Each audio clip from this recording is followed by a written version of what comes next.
I got some great news today. It's time to break away from that full auto mode and let your creative juices flow. Stay with me, and we're going to discuss just how to make that happen.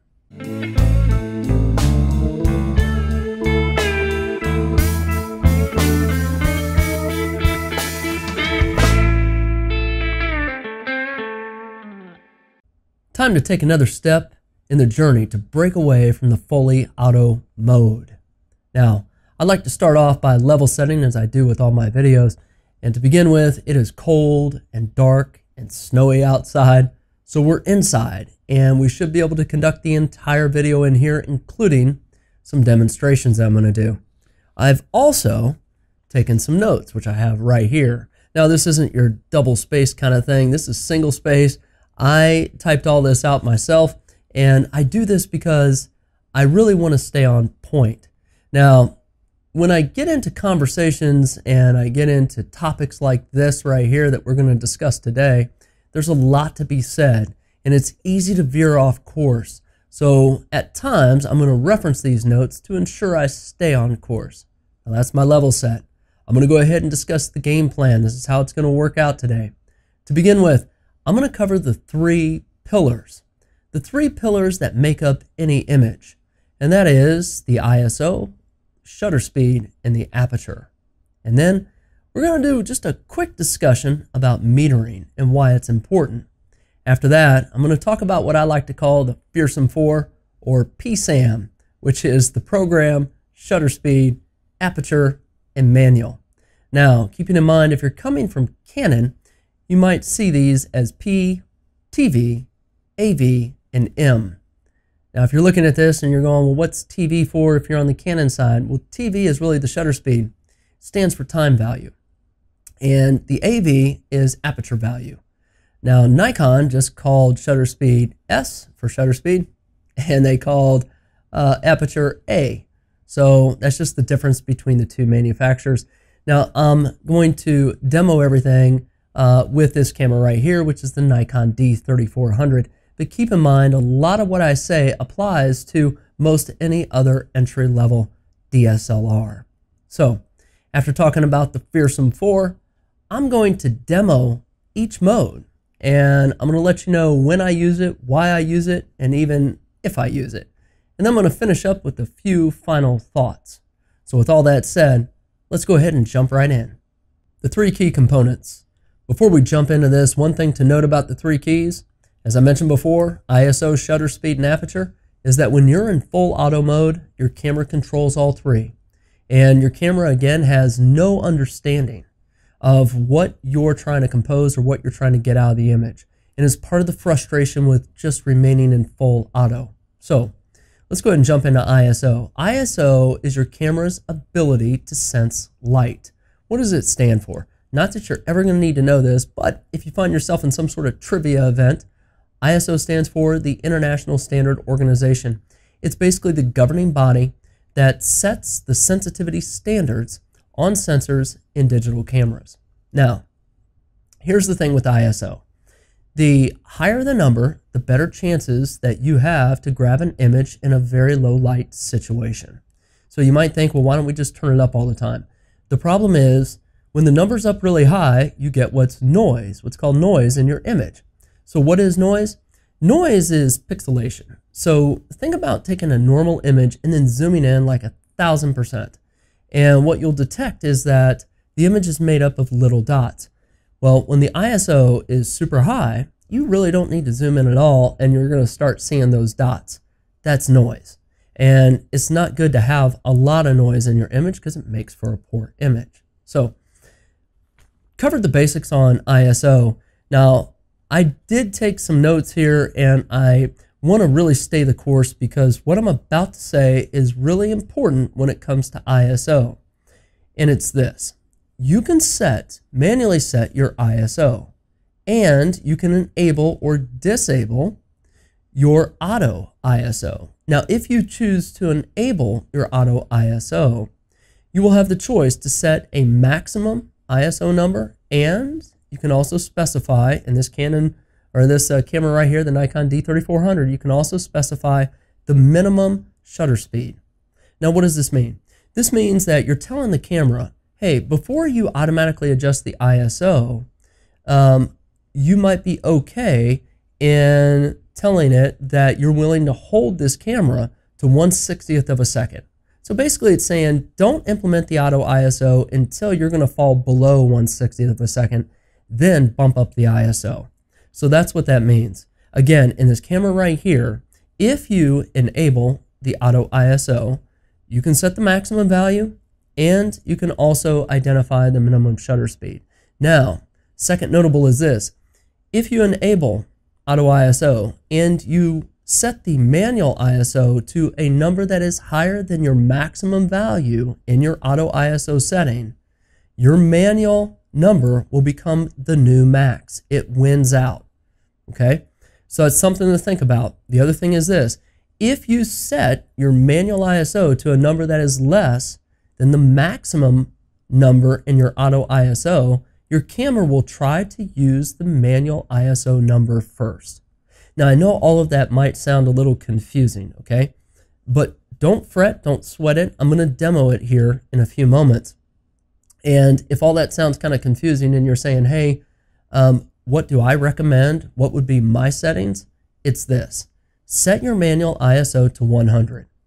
Enable your auto ISO and set the maximum to 12,800. And again, I'm speaking towards the Nikon D3400 here. But other entry-level cameras might have similar settings. So again, set your manual ISO to 100, enable the auto ISO, set the maximum value to 12,800, and specify the minimum shutter speed at 1/60th of a second. Those are my suggestions for you. You can write that down, replay it a couple of times so you have it, and if you have any questions about it, just post them below. I'll do my best to help you out. Okay, so those are my notables about ISO. Time to move right into shutter speed. So what's shutter speed all about? Well, shutter speed freezes action. That's really what it's all about. Now, one key number to remember with shutter speed is that with shutter speed, 1/60th of a second is important to remember. Why? Because that is like a believable number that we as human beings can hold the camera without introducing shake. Now, some might say it's 1/80th of a second. I've always left it at 1/60th, so it's kind of a rough gauge there, but it's go with that number. Just remember 1/60th of a second. Now, I had pulled, and I've got noted here from SLrlounge is where I've got this chart. It's kind of like a generic chart. I'll post this below as well, below this video, so that you can see it. But what this is what shutter speed do you need to freeze action, okay, under certain conditions? So in this case, if you want to stop motion of someone that's walking, ideally it's 1/125th to 1/250th of a second. It's in that range. What about someone running? 1/500th of a second to 1/1000th of a second. Sporting events, obviously this kind of depends on the sport, but 1/500th of a second to 1/2000th of a second. Flying birds, 1/800th of a second to 1/2000th of a second. Moving car, going 30 to 35 miles an hour, kind of gives you a rough gauge. 1/1000th of a second to 1/2000th of a second. And auto racing. So I guess it kind of depends on the race and where you're at, but 1/1000th of a second to 1/8000th of a second. Now this camera right here will only go to 1/4000th of a second, but it's very rare to have to go to 1/4000th or faster, honestly. I've went faster, but I've done it like with a golf swing. I did a review on the Nikon D500, and if you find that review, you'll see where I used that camera to go, I think 1/8000th of a second to try and stop that club motion. So that's what shutter speed's all about. Time to dive right into the aperture. Aperture controls background blur. That's what it's all about. So when you think about aperture, I always think about portraits or landscapes, okay? The shutter is really more for action. You know, kids running around or sporting events. So with aperture, think about it like this. Aperture is the lower the number, okay, the lower the number you have, the larger the opening, which means more background blur. The higher the number, the smaller the hole, okay, and the more detailed background you're going to get. So just look at it like this and remember it like this. Small number, better background blur. That's all you got to remember. So when you're in aperture mode or you're thinking about aperture, smaller number, better background blur. That's it. Let's talk for just a minute about metering. Metering is your camera's ability to determine light in a given area of the frame. There are typically 3 metering modes in most DSLRs. So you have spot, center, and matrix. Now, spot is the smallest metering capability. Think about a tiny little dot in the middle of your frame. So when you're looking through the viewfinder, it's right in the center. The center weighted metering is going to be right around that dot, and it's going to expand out a bit. And then you have matrix. And matrix is what is set by default in most entry-level DSLRs like this D3400 right here. Matrix is taking the whole frame into consideration, and it's taking multiple spots on the frame to determine the amount of light that the camera sees. Now, that determines proper exposure. So it's important to understand that concept. Now, your camera may see a scene as too dark, too light, or just right. It's kind of like the 3 bears, right? You know, it was too hard, too soft, just right. So metering is like really important with the camera. And I will show you, I'll demo here in just a few moments, how to find the metering modes on this Nikon D3400, how to set them, how to change them. Again, by default, it's set to matrix, and that's okay. There's nothing wrong with that. So I kind of like that, to be honest. But again, it depends on what you're trying to shoot. So picture this: if your subject is standing in front of a really bright light, and if you're using matrix, what may happen is your subject may silhouette. And if you don't want that, you're going to want to go with spot or center. And when you use spot, you put it on the subject, regardless of the light that's around them. The subject will most likely come into proper exposure, but the area around it may get blown out. But your concern is really the subject, right? So that's the reason for those different modes. And again, I'll demo that in just a few. The Fearsome 4, also known as PSAM. One quick note is that in all of these modes, you can control the ISO. It's what makes it nice when you jump out of full auto mode. First up is P for program. Well, it's also known as flexible program or program shift. Just depends on the manufacturer. So what's this doing for you? Well, basically, when you get into program mode, if you don't rotate this dial on the D3400, that's this top dial right here, if you don't rotate that, you don't touch it at all, it's just like being in auto mode. But what this does for you, and this is where the flexibility comes in, is you take this dial and you rotate to the right if you have an action shot, okay? And when you do this, you'll notice an asterisk next to the P. You rotate to the left if you want to grab more detailed background like a landscape. And that's pretty much it. That's what program does for you. You are given the ability to provide a general guidance to the camera, saying it's action or it's background. Which one do you want? And that's about it. So next up, shutter. When you get into the shutter speed here and you want to control shutter, the camera will automatically control the aperture. So while you're adjusting for shutter speed, the camera will fluctuate the number on the aperture to try and allow more light in or less light in so that it can determine if you have a properly exposed image. Next up is the aperture. So while you're controlling the aperture, you're moving the dial on the top up here, the camera will automatically control the shutter speed. And again, it's going to do this to try and give you a properly exposed image. So if you want a lot of blur, you're going to rotate the dial to a smaller number, and the camera will adjust the shutter speed accordingly. So that's what that's all about. When you go into the M mode or the manual mode, you have the ability to control the aperture and the shutter speed. And that's what makes the manual mode very, very flexible. But you also need to pay special attention to the exposure indicator. Now, it's those little hash marks that you'll see in the viewfinder, and if it's directly centered, then that's a properly exposed image. If it's too far to the right, you're overexposed, meaning that the picture is going to be blown out. It's going to be too white, too bright. You go to left, you're underexposed. It's going to be too dark. So you really need to pay attention to that exposure meter in all the modes, more so your shutter, aperture, and manual. And just keep an eye on it. It's just something to think about. With all that said, it is time to jump into the demo. One thing Nikon's done, which I think is great for beginners, is this visual representation they put on the display on the back of this camera. On the left-hand side, this dial right here indicates your shutter speed. The one in the center is for aperture, and the one on the right is for your ISO. Now, you can get in here and change this display if you want, but it's nice. And it's nice if you're just starting out because, again, it gives you that visual representation of what's going on in the camera. Let's go ahead and jump right in and talk about ISO. So I'm going to hit the menu button right here on the left, and I'm going to go into the shooting menu, and I'm going to go into ISO sensitivity settings. Now when I go in here, you'll notice at the top, this is my manual ISO sensitivity. It's set to 100 as we discussed before. And then if we come down, you'll notice that this is my auto ISO sensitivity control. It's enabled. Beneath that is the maximum sensitivity, which is set to 12,800. Now if I hit the center button here, it will give us the option to change this. And if you're not too comfortable with going that high at the 12,800, you can bump this up to 6,400 or 3,200.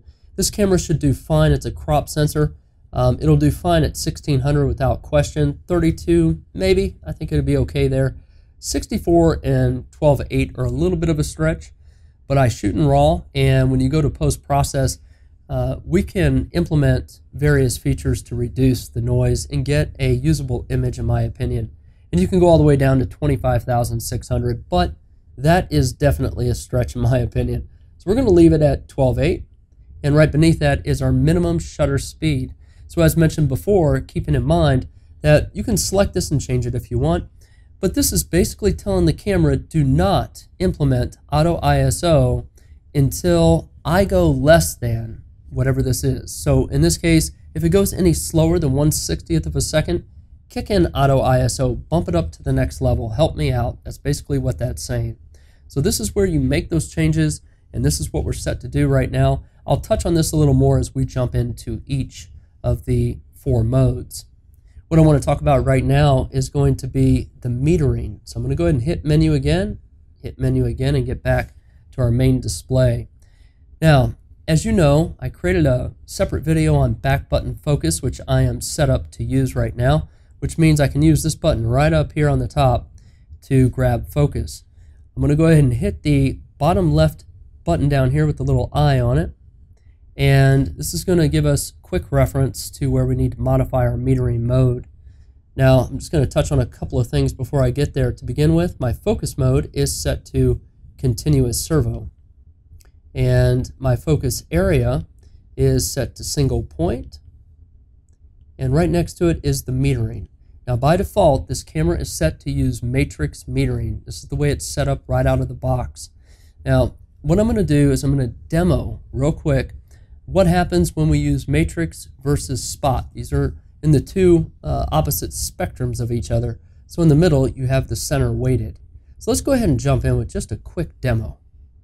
As we get underway with this test, I've got my GorillaPod right here. I've got the Nikon D3400 sitting on top of it, and I've got a subject in front of me which is nothing more than a stuffed turtle, and behind it I've got a strong light. Now the real life situation would be if you have a subject and say the sun's behind them, either the sun's rising or it's setting, or you have any kind of bright light behind that subject. What we're doing is replicating that right here. So let's take a look at my subject and the light so you have a better understanding of what it is we're trying to shoot. As you can see, I have the stuffed turtle in front of us, and I got the strong light behind it, and I got the camera set up right here. Now the first thing I'm going to do is take a shot, and I'm going to do so in matrix mode, which again is by default. Now I've already set this up where I have focused on the turtle's belly, I guess, and so we're all set to go ahead and take this shot. Here we go. I'm going to go ahead and take another shot, and this time we're going to change the metering mode to spot, and we'll take a look at the difference here. So I've changed it, and I'm going to go ahead and take another shot now. As you can see, when you use spot metering, it goes to expose for that center focal point. So in this case, the image is a little bit brighter, and when you use matrix, it takes the entire frame into consideration. Before we step into the Fearsome 4, I want to cover something real quick, and this does touch on ISO as well. But right here on the side of the Nikon D3400, there is a function button, and it's denoted by the letters FN. I got my finger on it right here. So what you can do is that when you're looking at this camera and you need to manually modify your ISO, you can push in on this button, use your thumb over here, and rotate the dial, and that is a quick way to adjust your ISO. Now this is good in all of the Fearsome 4 modes that we're getting ready to talk about. So if you're holding your camera like this, now I have this camera on the GorillaPod, but if it wasn't on the GorillaPod, my hand would be underneath it like this, and my thumb just naturally rests right here. So it's very easy to push this in, rotate over here, and quickly adjust the ISO. Right now we are in the fully auto mode. You can see right here the green auto indicator, and it is time to jump off this mode. So here we go. I'm going to turn the dial up top, and we are going to go into the program mode. You can see the P over here in the left-hand corner. Now, I want you to notice something right out of the gate. You'll see the ISO is flashing. And the reason that's flashing is it tells us that the automatic ISO is in effect. Now, our manual ISO is set to 100, but we also specified that our minimum shutter speed is 1/60th of a second. So the camera's saying, okay, you know what? I'm taking it as low as you wanted me to go, so 1/60th of a second. I am as wide as I can be on the aperture at 5.3, and I had to crank up the ISO to make all this work. That's what the camera is telling us right now. Now, why are we at 5.3? Let's talk for just a quick second about the aperture. Now, the aperture is really all about the lens. So this particular lens, it's the 18-55 kit lens that came with this camera. If you look at it, you'll see on the lens, it'll say that this camera's aperture range is from 3.5 to 5.6. What does that mean? Well, if you are fully zoomed out, the best you can do with this lens is 3.5. If you're fully zoomed in, the best you can do is 5.6. So right now, in front of me, for testing purposes, I have 3 stuffed animals, basically. I got a koala bear, and to the left of that is the stuffed turtle. To the left of that is just a generic kind of white stuffed animal. So I have already cropped this scene, and so the lens is zoomed out. It's not all the way, but it's mostly zoomed, and that's the reason why the best we can do right now is 5.3. So let's just say I want the most blurred background I can possibly get. What am I wanting to get from this? I want the best aperture I can possibly get. So in this case, I think I'm there. Keeping in mind that when we rotate this dial and we're in the program mode, we rotate it to the right. So I'm going to rotate it this way right here. When I rotate it, shutter speeds should go up, which means that we can stop motion and we can get a more blurred background. Now I know, and you know, because we're looking at this, that the background relates to the aperture, and this is the best we can do, right? So when it comes to a blurred background, we can look at this and we can go ahead and take our photo right now. And let's go ahead and do that. So as you can see here, the koala bear is in focus. And if you look at the stuffed turtle, it's more out of focus, and then the bear behind that is even more out of focus. What do we do if we want this scene to be more in focus? So we want more detailed background. We rotate this dial to the left. Watch what happens. Okay, you'll see that the asterisk appears over here, which tells me we're not in the neutral position. We're not in the neutral position anymore. But what happened to my shutter speed and my aperture? Nothing. What's going on with the ISO? Nothing. Now, keep in mind, when you rotate this dial, if I rotate 3 to the left, I got to rotate back 3 to the right to get back to the neutral position. Now, if that confuses you just a little bit, just keep rotating the thing around till you get back to neutral where the asterisk is gone, or you can turn your camera off, turn it back on, and it'll reset it. Okay, so if we want more detailed background, this is where we need to tell the camera, from a manual ISO perspective, let's use something higher. Now our maximum ISO is set to 12,800, but it's not going to go there because our minimum shutter is set to 1/60th of a second. So what I'm going to do is I'm going to come over here and hit the function button with my index finger. I'm going to go ahead and push this in, and I'm going to manually adjust the ISO with my thumb right here. So I'm just going to start turning this up, and let's go up to 3200. Taking my finger off, and look at our shutter speed. Our shutter speed's now at 1/320th of a second. Our aperture is at an f9. Okay, now we know that we got some room to play with here, so I'm going to rotate this dial to the left, and let's see what happens. Now, here we go. I'm one click to the left right now. Our f-stop went up to 10. I'm going to do it again. Now we're at 11. And watch our shutter speed. It's coming down. How far down, how far to the left do you think we can go? Let's just keep going. Where do you think it's going to stop? It's going to stop at 1/60th of a second. Why? Because that is the minimum shutter speed that we specified in our auto ISO setting. Now look at our aperture. It's an f20. So that's a pretty good number to try and grab more detailed background. Let's go ahead and take this photo. Now you can see koala bear is definitely in focus, but our stuffed turtle is even more in focus than what it was the last image, and the same with the bear behind it. So if we wanted an even more detailed background, we could take that f-stop and turn it up even higher, but before we do that, we got to take our ISO and turn that up. I'm going to go ahead and take us back to the neutral position. Keeping in mind, with the program mode, the one thing you can adjust is the ISO. That's it. The shutter speed and the aperture move in tandem, and the ISO is the one influencing factor you can have on this particular mode. So, do I use this mode?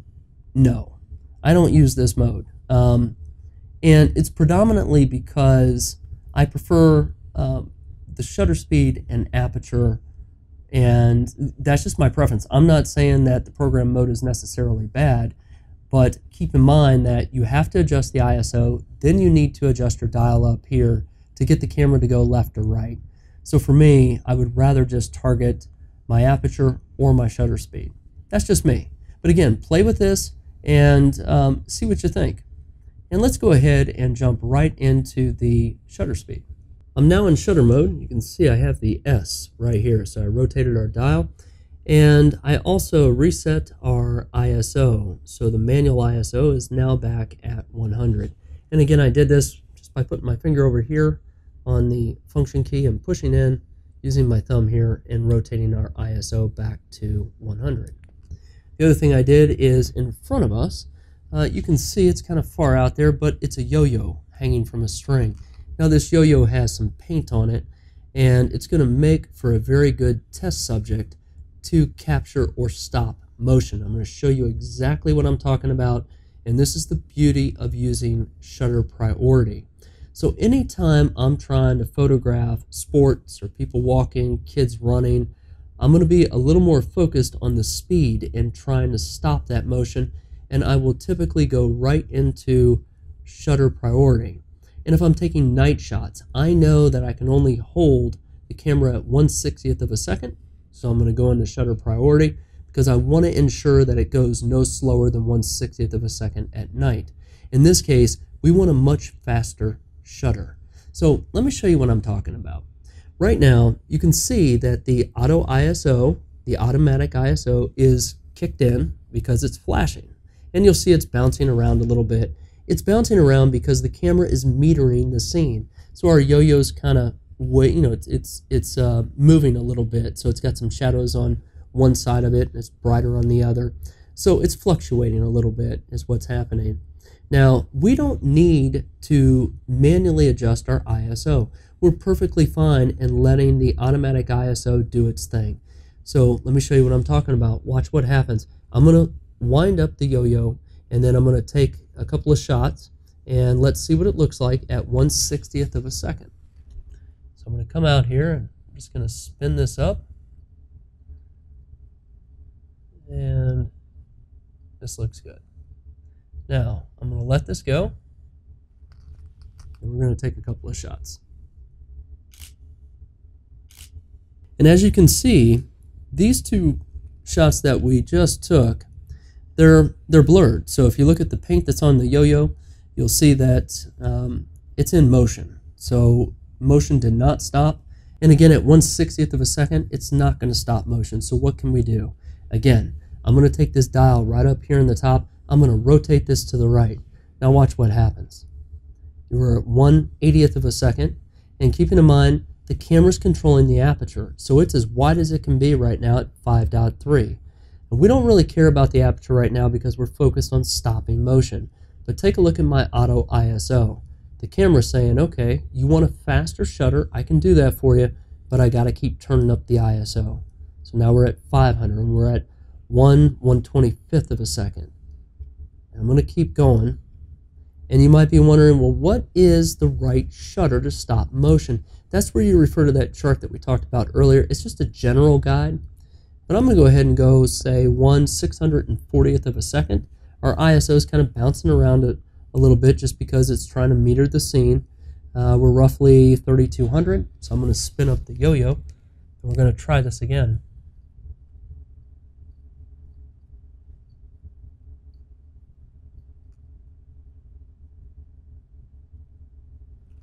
There we go. As you take a look at this yo-yo, at 1/640th of a second, you'll see that you can see the paint. You can see that it's stopped motion. And if you need to stop it even more, you can definitely do it by just turning up that shutter speed. If I want to keep going with the shutter speed, there's 1/800th of a second. And what do you think is going to happen? Where do you think the ISO is going to stop at? Our maximum ISO is set to what? 12,800. So there it goes. Well, it's trying to meter. You can see how it's going, and it's bouncing around a little bit. There's 1/2000th of a second, and you're seeing this note down here. If we really turn it, the camera is going to say subject is too dark, and it's flashing right here. And you see our exposure meter? It's kind of bouncing to the left, saying it's underexposed. What's going on is that our automatic ISO has hit the max limit. It cannot go any higher because we capped it. So what do? You basically just go back to the left on your shutter and kind of dial it back a little bit to where the ISO can handle it. But again, if you're around 12,000, you're going to get a lot of noise in the image. So again, shutter speed, that's what it's all about. Let's go ahead and jump right into the aperture. We're in the aperture mode right now, and you can see right here that the A is indicated in the upper left-hand corner. And you'll see also that we're at a shutter speed of 1/60th of a second. Our aperture is 5.3. And what's going on with our ISO? It's flashing. What does that mean? It means that the camera is leveraging the automatic ISO setting that we have. Camera's saying it's at 250. Now, one thing to note about this is if we go back to our P mode, which I'm going to do real quick, you're going to see that the settings are the exact same when it's in the neutral position of the P mode. I'm going to go back to aperture, and what's going on is that on our automatic ISO setting, we told it that we don't want to go any slower than 1/60th of a second. So what's happening is we're focused in this mode on just the aperture. The camera is going to handle the rest. Now, we don't have to do anything to the ISO here unless we want to, but we've already configured the automatic ISO to do what it should do. Okay, so right now, if I go to take this picture, you're going to see that this looks very similar to the first picture that we took in the program mode. So as you can see, the koala bear is in focus, the stuffed turtle is more blurred, and then the bear back there is much more blurred. What do we do if we want to really bring that background, we want to get more detail from the background? We need to take our aperture, our f-stop, and really jack that number up. So all I'm going to do is come up here on this dial, and I'm going to start rotating this. And I'm going to rotate it to the right. Now, as I do this, watch what happens to our automatic ISO. See, what's going on here is that we're closing up our aperture to get more detail, and our ISO is saying, hey, I've got to have this camera be more sensitive to light because it's getting less light. And you can see right here, our minimum shutter is 1/60th of a second, which means I could actually hold this camera by hand if I wanted to without getting any sort of shake. So I'm going to go ahead and rotate to the right. We're going to keep going. Now, where do you think this is going to stop? 12,000, right? 12,800 is where it's going to stop at. But look, right here, we're at f20 right now. Our ISO is at 4,000, and our shutter speed's at 1/60th. Now, if you remember in the program mode, you can rewind, go back and take a look at it. But I think we capped out at 3,200 ISO, and we got an f-stop of 20. But if I want to push past that, I can do it. Take a look. There's 25, there's 29, there's 32. My ISO, granted, is at 10,000. It's gonna be pretty noisy. Okay, there we are. And this camera stops at 36. So this is as far as we can go right here. Our ISO is kind of toggling between 10,000 and 12.8. But yeah, and that's as far as this thing will go. So I'm going to go ahead and let's bring this back a little bit. Say to, I don't know, 25, puts this ISO of 6400. I'm going to go ahead and take this picture. And as you can see, our koala's in focus, the stuffed turtle's in focus, and our bear in the back is a little more in focus.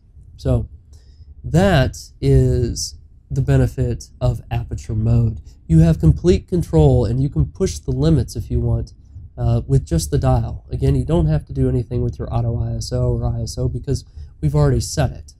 So that's the aperture mode. Now, I spend the half of my time really in shutter mode and the other half in aperture mode.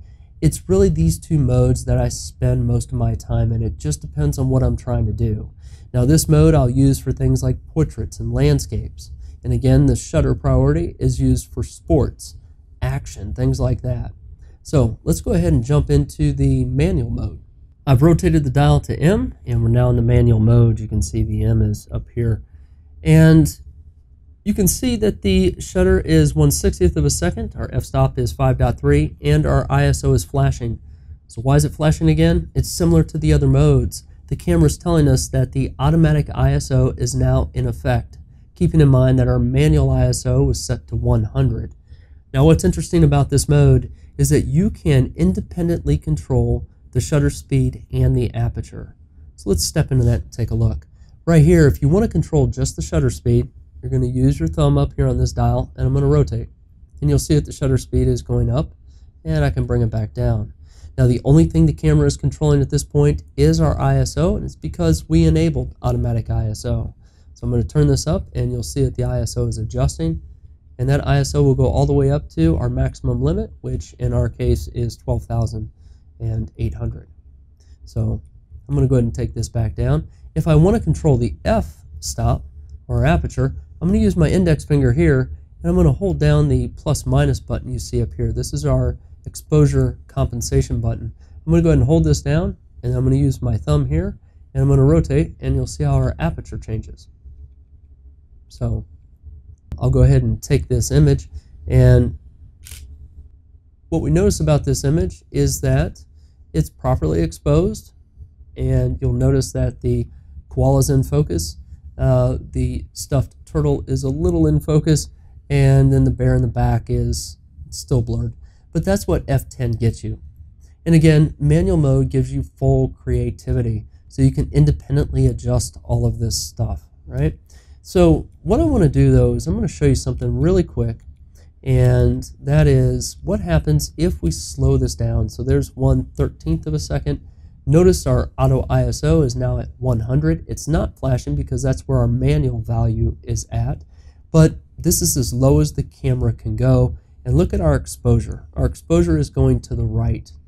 And anytime you're in manual mode, you'll want to pay particular attention to this exposure because dead center is a properly exposed image. So what's going on here is that I'm telling this camera, leave the shutter open. And leave it open for 1/6 of a second. And the camera's telling me I can do that, but guess what? You're going to have a really overly exposed bright image. So for me to do this, knowing that 1/60th is a magic number because that's the number that I can hold this by hand without introducing shake. Now when you go this low, you should really use a tripod. And when you have a tripod, if you don't have a remote shutter and I go to just push this button right here, the act of me pushing this button will introduce shake into the image. Now, I may create a separate video on just using a remote shutter and doing some night photography and some of the cool stuff you can do with that. But the shutter that I'm using is this one right here. Now, I've had this shutter for a while, and I've used this with other cameras. This is just a wireless remote shutter, and I think I grabbed this off of Amazon. I'll post a link below. But I'm going to show you how you can use this with this camera. So what I'm going to do is I'm going to hit this button down here with my thumb, and I'm in the release mode. So right here I've selected the remote. I'm going to go ahead and select that, and I'm going to use this remote, and I can just hold it out in front or wherever I want to be and take the shot. There you go. And you can see it's the same image, but that is the benefit of using this remote. So if you don't have one of these and you're looking for a remote, these are nice to have. You can be in front of the camera. If you don't have a remote, in my opinion, it's not necessarily a huge deal, because what I would do is come in here and just use the self timer. Now you can adjust that self timer in the menu as well. I have it set for 2 seconds, but the concept is the same. On a slow shutter, I can push this down, take my hand off the camera, and then let the timer go ahead and fire the shutter. I don't spend a whole lot of time in manual mode, but I do spend some time in it. A majority of my time is on Aperture, so I can control the background blur, or again, in shutter to control action if I want to stop it. Now, if you have some time, you want to play around with the manual mode, you can come in here and absolutely do it. Again, what you want to pay attention to is that exposure meter at the bottom. My number one advice for you is to practice, practice, practice. Practice will make perfect. And, you know, this is not a film-based camera, so play with it, have some fun. You know, put it in the different modes, keep an eye on your exposure meter, and start shooting away and see what you come away with. And again, the ultimate goal here is to really let your creativity come to life and have fun. That's what it's all about, right? So I've seen this before, and if you find yourself in a situation and, you know, say you're at a family gathering, you're getting ready to take some photos, you know, what you may think for the first time around is you might think, oh man, I just want to throw it in the fully auto mode, throw it in the green mode, right? Because you're not quite sure how to handle the camera or to manipulate it or do what you want. That's where the practice comes in. And when you're in situations like that, go on a limb, tell people just to be a little patient with you while you're figuring it out, and eventually you're going to get the hang of it. Next up, I think I might do a deeper dive on post-processing, because I feel that that's really important. It's post-processing where you can really dress up your images. You need a good foundation to begin with, but you can add the pop and the pizzazz to it using programs like Lightroom. So that might be next up, but we'll find out. If you have any questions about this video here, post them in the comments below and I'll do my best to help. I'm usually pretty quick about getting back. And if you like this video, give it a thumbs up. If you haven't done so, subscribe to the channel. It's called The Real World. More often than not, I post videos about photography and technology, but I also post them about things that happen in the real world, like automobile maintenance or home ownership or whatever else may happen. So until the next video, take care of yourself and be safe.